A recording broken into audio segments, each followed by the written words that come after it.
Brian Male ne Ivan Sonko nga batuuze ku njegoyigo z'ekibuga Mityana be bakwatiddwa ku byekuusa kubba nnamba za mmotoka gwe babadde bafudde omuze.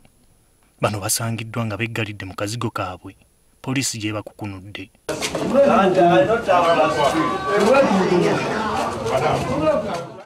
Omusirikale akuliddemu ekikwekweto kino Mike Muchunguzi abalagidde okumutwala gye bakweka nnamba ze babba era ezimu babadde baziwanika mu miti egyesudde we basula ate ng'endala mu kaabuyonjo. Mwagiteekawo ennamba ogenda kulinnya omuti guno gwonna.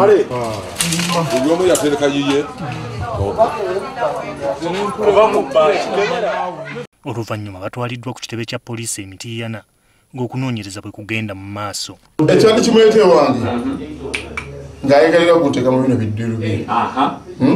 Naye nga nze oluusi ankubira essimu ne mugamba n'akuteekamu si kyo. Era nze mbadde sitambula naye. Kati gwe naye mwakabba ennamba meka? Twabba eno ennamba lwe twagibba maama wa Sonko n'afa. Ekiryo kirala kye natwalako ne Sonko kyali kimu. Zaali simu ate nazo saazirabako gye yaziteeka. Poliisi tesobodde kubaako kyeyogera ng'egamba ekyamala kukwata beeteeberezebwa okuba nga be bakyabulayo.